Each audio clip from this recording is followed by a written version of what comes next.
पढ़ाई अपने बस की है ही नहीं, यानी पढ़ाई अपने को आएगी ही नहीं, ऐसे लगा कि अब पढ़ाई फील्ड में अपना काम ही नहीं रहा कि पढ़ना था पढ़ लिया। अब और पढ़ रहा हूँ और फेल हो रहा हूँ। एक साल पढ़ा फेल हुआ तो लगा कि दूसरी बार करके पास होऊंगा, पर दूसरी साल पढ़ा तो भी फेल हो गया। तो लगा कि अब तो पढ़ाई छोड़नी पड़ेगी, ऐसे लगा कि अब पढ़ाई होगी नहीं। तो दिमाग में पढ़ाई छोड़ने का निर्णय ले लिया था। हाँ, तो फिर कैसे, क्या मोड़ है? हम उसके डाणे गए। हम्म, डाणे गए तो ये मनीष वहाँ था। हम्म, उन्होंने पहले नहीं बताया कि क्या करना है। उन्होंने कहा आपको मैं एक एडमिशन कराऊंगा, आप मेरे डाणी आ जाओ। तो हम डाणी में चले गए। और डाणी में जैसे ही गए तो मनीष में उस टाइम हेल्थी भी था, वजन भी 95-100 kg के आसपास था। 9500। हाँ, हाँ, हेल्थी खूब ऐसे मोटा था। हाँ, और फिर उन्होंने कहा कि मैडम ये मेरा भांजा है, उसको पढ़ाना है। तो हमने पहले वजन देख के भी डर गए थे। फिर उसने हमारे को और कहा कि ये 2 बार 12वीं में फेल हो गया है और अब इसको आपको पढ़ाना है। एक बार तो मेरे भी बहुत ज्यादा टेंशन हो गया कि अब मेरे पुराने गार्जियन हैं, उनके घर भी आ गई, उनका सागी भांजा है और इसको लेके जाऊं कि नहीं लेके जाऊं, क्या करूं, उसको छोड़ दूं, मना कर दूं, क्या करूं। मैंने सोचा कि बच्चा वैसे पहले से भी डिप्रेशन में है, 2 बार फेल हो गया और मैं ये बोल दूंगी कि मैं पढ़ाऊंगी नहीं, तो पता नहीं बच्चा आगे कौन सा स्टेप उठाएगा, क्या करेगा, क्या नहीं करेगा। मैंने मेरे मन में रिस्क उठाई, सोचा जो होगा वो भगवान करेगा, वो अच्छा करेगा, चलो इस बच्चे को मैं पढ़ाऊं। मैं उनको कितना शुक्रिया कहूँ, वो काफ़ी नहीं होगा, क्योंकि उनकी वजह से ही आज मैं इधर हूँ। अगर वो उधर नहीं मिलते मेरे को तो बाद में मैं कहीं ऐसे कुछ ना कुछ जुगाड़ करता रहता, बस आज इधर नहीं बैठा रहता। और मेरे को जो आज कमाई मैंने इज्जत इनकी वजह से ही कमाई है, क्योंकि अगर ये नहीं आते तो मैंने पढ़ाई छोड़ देता, पढ़ाई नहीं छोड़ता, इधर उधर कुछ करता बस। नहीं तो ज़्यादा नहीं तो तगारियाँ पढ़ने में जाता, वो बोलते हैं वैसे। नहीं तो मैं इधर आया, पढ़ा और आज मैं डॉक्टर बनने जा रहा हूँ, सब इनकी मेहरबानी है बस। दोस्तों अभी मेरे साथ है मारवाड़ जोधपुर से चौधरी मनीष बिराराम। और इनकी आप कहानी जान के बहुत ही मतलब प्रेरणा ले सकते हैं, क्योंकि मैंने जहां तक इनसे बात की जाना है, 2 बार 12वीं में फेल होने के बाद में अभी नीट में सिलेक्शन हुआ, यानी भावी डॉक्टर है ये। मुझे तो बहुत ही कम ऐसे केस देखने को मिले। अगर आपके आसपास भी कोई ऐसा है तो मुझे जरूर कमेंट करके बताएं।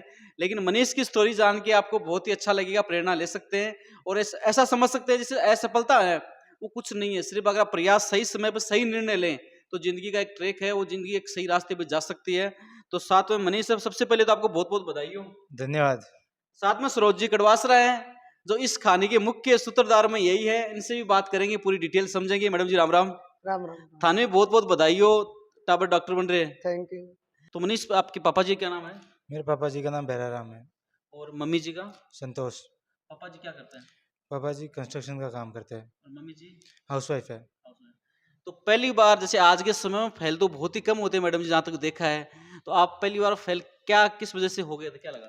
पढ़ने का माहौल सही नहीं था वैसे, और लगा कि थोड़ा बहुत पढ़ के पास हो जाएंगे।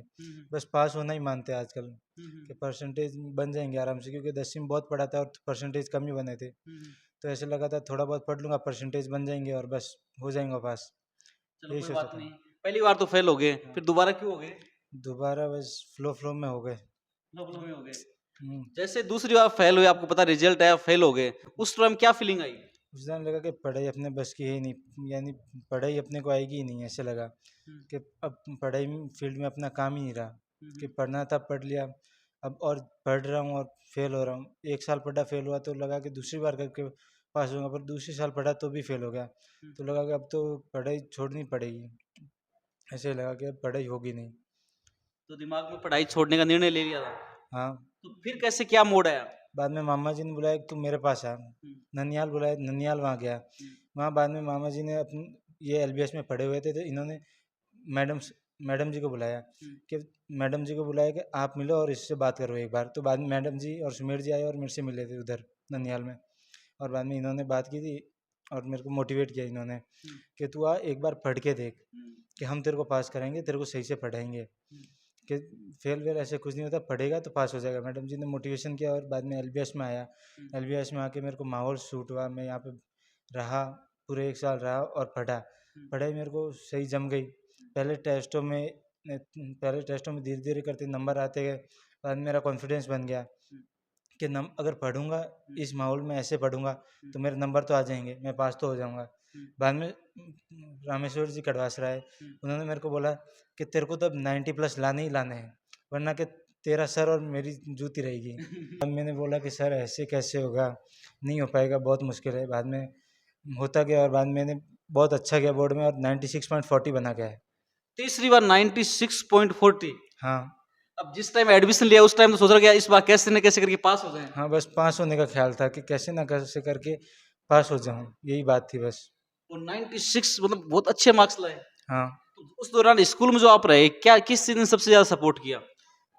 सपोर्ट तो बस मैडम सर हर बार ये बोलते कि तू बस पढ़ता जा, अच्छे से पढ़। रामेश्वर जी बैठ के मोटिवेट करते थे कि पढ़ेगा तो सब कुछ होगा।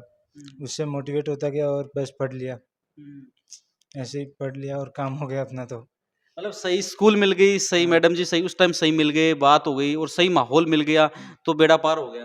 हाँ, मैडम जी अगर नहीं मिलते तो यहाँ वहाँ कुछ भटकता रहता और क्या, कुछ रोजी रोटी की जुगाड़ करता, और ये पढ़ाई का तो सवाल उस टाइम ख़त्म होने ही वाला था। और डॉक्टरी में तो मुझे लगता है डॉक्टरी वाला तो दिमाग में नहीं होगा डॉक्टर बनेंगे। ना पढ़ाई के बिना डॉक्टर कैसे बन सकते, वही था। नहीं, अब जैसे आपका नीट में सिलेक्शन हुआ, लोगों को पता लगा तो कैसे लोग के परिवार साथी क्या बोले? बहुत बढ़िया, कि हमें लगा ही नहीं था कि तू ऐसा कर भी सकता है, और क्या बहुत गर्व है हमें। बहुत अच्छे नंबर आए नीट में इस वजह से। सरोज जी हैं जो एलबीएस स्कूल के डायरेक्टर चलाते हैं, काफी सालों से भाई मारवाड़ के बच्चों को पढ़ा रहे हैं। तो मैडम जी ई टाबर के देख पहली बार किस हिसाब से क्या पूछा, थोड़ा सा बात जर्नी बताओ। मैं हर साल हम्म 20 साल से लगातार मारवाड़ बेल्ट में जाती हूँ, हम्म और 1.5 महीने मई और जून हम्म मैं वहीं रहती हूँ। हम्म 1.5-2 महीना लगता है मुझे पूरे फील्ड में कवर करने में। हम्म तो मैं जब वहाँ मेरा फील्ड पूरा आगे का जैसलमेर, बाड़मेर, जोधपुर का कवर करके हम्म वापिस सीकर लौट रही थी, हम्म तो संयोग से इसके मामा जी मेरे पास पढ़े हुए थे, कैलाश चौधरी। हम्म इनके पिताजी का नाम मोतीराम है। हम्म तो मार्केट है, उन्होंने मेरे को फ़ोन किया कैलाश ने कि मैडम आप कहाँ हो? मैंने कहा मैं अभी यहाँ आपके गांव के पास में ही हूँ। हम्म तो उन्होंने कहा एक बार ढाणी आओ आप तुरंत अभी। हम्म अभी कहाँ हो आप? मैंने कहा मैं सीकर जा रही हूँ, हम्म और आपका गांव अभी आने वाला आधे घंटे के अंदर अंदर। हम्म उस टाइम करीब 1:30 बज रहे थे, उसका फ़ोन आया था दोपहर में। हम्म और जो अपने राजस्थान में बोलते हैं ना नोत तप्पा, हम्म वो नोत तप्पा तप रहे थे उस दिन। इतनी बहुत ज़्यादा गर्मी, लूर बहुत ज़्यादा थी। हम्म हम उसके ढाणी गए। हम्म ढाणे गए तो ये मनीष वहाँ था। हम्म उन्होंने पहले नहीं बताया कि क्या करना है। उन्होंने कहा आपको मैं एक एडमिशन कराऊंगा, आप मेरी ढाणी आ जाओ। तो हम ढाणी में चले गए, और ढाणी में जैसे ही गए तो मनीष में उस टाइम हेल्थी भी था, वजन भी 95-100 केजी के आसपास था। 9500। हाँ, हाँ हेल्थी खूब ऐसे मोटा था। हाँ और फिर उन्होंने कहा कि मैडम ये मेरा भांजा है, उसको पढ़ाना है। तो हमने पहले वजन देख के भी डर गए थे। फिर उसने हमारे को और कहा कि ये 2 बार 12वीं में फेल हो गया है, और अब इसको आपको पढ़ाना है। हम्म एक बार तो मेरे भी बहुत ज़्यादा टेंशन हो गया कि अब मेरे पुराने गार्जियन हैं, उनके घर भी आ गई, हम्म उनका सागी भांजा है, हम्म और इसको लेके जाऊँ कि नहीं लेके जाऊँ, क्या करूँ? उसको छोड़ दूँ, मना कर दूँ, क्या करूँ? मैंने सोचा कि बच्चा वैसे पहले से भी डिप्रेशन में है, 2 बार फेल हो गया, और मैं ये बोल दूँगी कि मैं पढ़ाऊँगी ही नहीं, तो पता नहीं बच्चा आगे कौन-सा स्टेप उठाएगा, क्या करेगा, क्या नहीं करेगा। मैंने मेरे मन में रिस्क उठाई, सोचा जो होगा वो भगवान करेगा, वो अच्छा करेगा। चलो इस बच्चे को मैं पढ़ाऊँगी, और ये 100% गारंटी के साथ पास होगा। और हमने इसको मोटिवेट किया कि तेरे को नहीं पढ़ना, तेरे के लिए हमें पढ़ना है, हम पढ़ेंगे, और तेरे को मत ये मान लो कि हम आपको 12वीं पास क्लियर आराम से करवाएंगे। बच्चा मोटिवेशन से तैयार हो गया, और हम इसको लेके आ गए। यहाँ आने के बाद धीरे धीरे हमने इसको खोलना स्टार्ट किया। उन्होंने कहा ये बोलता नहीं है, कम बोलता है।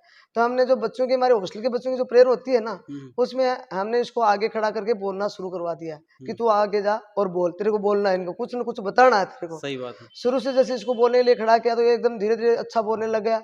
फिर पढ़ने में टेस्ट में थोड़े थोड़े नंबर आए। फिर धीरे धीरे इसको मोटिवेशन और किया कि तू तो बहुत अच्छा ला सकता है, बहुत अच्छा कर सकता है, तेरे में तो है क्वालिटी, अब तू काम नहीं करे तो वो है तेरी मर्जी। ऐसे करके हमने इसको ऊपर लिया, और ये धीरे धीरे आता था एकदम 96.40% से 12वीं पास की इसने। और 96.40% से हमें भी बहुत खुशी हुई कि 2 बार फेल जो है सफल हो गया बच्चा, और आज इतने नंबर से सफल हो रहा है। तो इसके गांव में, ननियाल में हमारा भी मान सम्मान अच्छा हुआ, और इसकी भी जिंदगी सुधर गई। फिर उसने कहा क्या करूँ, तो हमने कहा तू डॉक्टर बन। और अभी ये टारगेट में फर्स्ट चांस में ये इसके सिलेक्शन हो गया। तो हम भी बहुत ज़्यादा खुश हैं। इनके रिलेशन के बच्चे मेरे पास 15-20 बच्चे पढ़े हुए हैं, इनके जो नाना जी का परिवार है, मामा जी का, इनके परिवार से।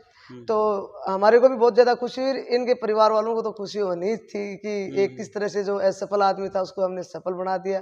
और डॉक्टर आपको पता है कितनी बुद्धिजीवी भगवान के बराबर होता है। सही बात है। तो इस तरह से ये बच्चा हमारे साथ पास में आया। एलबीएस ने इसके साथ खूब अच्छा पॉजिटिव मेहनत करके इसको डॉक्टर बनाया, अभी बन गया। 2 बार फेल है, नीट में सेलेक्ट हो गया, 96 आ गया। ऐसा इसके बच्चा कभी जिंदगी में इसके भूल सकता है क्या ननियाल का आपको? बच्चा हम्म 49% का था, धन्नाराम माकड़, हम्म और यहाँ 49% से आगे उसने मैथ ले लिया था। मैंने सोचा कि अब मैथ तो ले लिया, लेकिन 49 वाला मैथ में निकलेगा कैसे। सही बात है। आज वो बच्चा 12वीं पास में, उसमें 12वीं में उसके 49 से 90% बने थे। इसके मामा जी लगता है, वो हम्म सोनाराम जी का लड़का है। हम्म तो उस लड़के के 90% आए। आज वो कमांडो लगा हुआ है, अच्छा। सर्विस में लगा हुआ है वो। हम्म तो धनाराम 49 से 90 पे पहुंचा, हम्म और अगले साल तैयारी की, वो नौकरी लग गया। हम्म इसी के ननियाल का जगदीश नाम का एक लड़का है, हम्म और वो 12वीं में आया था आर्ट में, एकदम कमजोर तबके का था। उन्होंने कहा मैडम आप मेरे को, वहाँ 5 आदमी ने बैठ के कहा आप इसको मिनक बना दो। मैंने कहा इसको मैं सर्विस योग्य बना दूं तो उन्होंने कहा हम 10 एडमिशन करवाएंगे। आज वो फौज में सर्विस कर रहा है, वो जगदीश माकड़। हम्म तो इस तरह से इनके ननियाल के बच्चे मेरे पास खूब पढ़े हुए हैं, और हमारे गार्जियन भी बहुत खुश हैं, क्योंकि मेरे जो बच्चे यहाँ पढ़ते हैं, मेहनत जो करवाते हैं सुबह से शाम तक, ये आपको मनीष बता देगा कि कितने बजे उठाते हैं, किस तरह से सुलाते हैं, किस तरह से। नहीं, बात तो सीक्रेट रहने तो था, स्कूल की पॉलिसी हो ना मनीष बताने की, क्योंकि जिस हिसाब से टॉपर 2 बार फेल हुआ 90 आ रही, तो सारा लोग सीक्रेट था, लेकिन रहने दो चीज़ है। लेकिन ओवरऑल देखा जाए तो मनीष एलबीएस के लिए, मैडम जी के लिए क्या बोलेंगे? बहुत धन्यवाद है, मैं उनको कितना शुक्रिया कहूँ वो काफ़ी नहीं होगा, क्योंकि उनकी वजह से ही आज मैं इधर हूँ। अगर वो उधर नहीं मिलते मेरे को, तो बाद में मैं कहीं ऐसे कुछ ना कुछ जुगाड़ करता रहता, बस आज इधर नहीं बैठा रहता।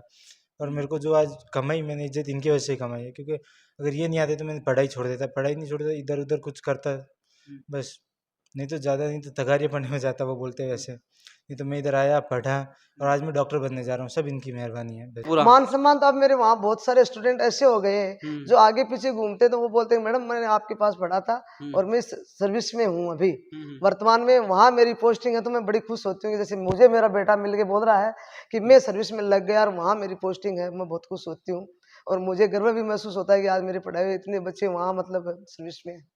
और यही बच्चे जो नए एडमिशन, यही बच्चे एडमिशन नए भेज देते हैं। इन्हीं के पीछे इनके जो गार्जियन, मैं मेरे स्कूल का कोई बड़ा एड वेड है ही नहीं कुछ, मेरे बच्चे संपर्क से आते हैं। जैसे मनीष डॉक्टर बन गया तो इसके पीछे 10 बच्चे आने वाले। इनके आज ही इनके रिलेटिव का फोन आया है कि हम 2 बच्चे लेके आ रहे हैं। तो भाई आप कहाँ से? तो उन्होंने कहा कि हम जो मनीष आपके जो डॉक्टर बन गया 2 बार फेल हुआ वो हम उनके रिश्तेदार हैं। आज ही फोन आया मेरे पास। तो इस तरह से हमारे बच्चे परिवार से जुड़े हुए आते हैं। एक बच्चा पढ़ गया, सक्सेस हो गया, उसके पीछे 4 बच्चे आते हैं। चलो थानी भी बहुत बहुत दोबारा से शुभकामनाएं, और मनीष आपको भी बहुत बहुत शुभकामनाएं। अच्छे से अब जैसे यहाँ पे 12वीं में तैयारी की है, नीट में तैयारी की, वैसे अच्छे से डॉक्टरी बनना ताकि देश समाज के लिए काम कर सको। वैसे ही करेंगे अब तो, बस एक बार लाइन पकड़ी, अभी इसे छोड़नी नहीं है, ये लाइन पे कंटिन्यू करेंगे। ठीक है, बहुत बहुत धन्यवाद। Thank you. Thank you.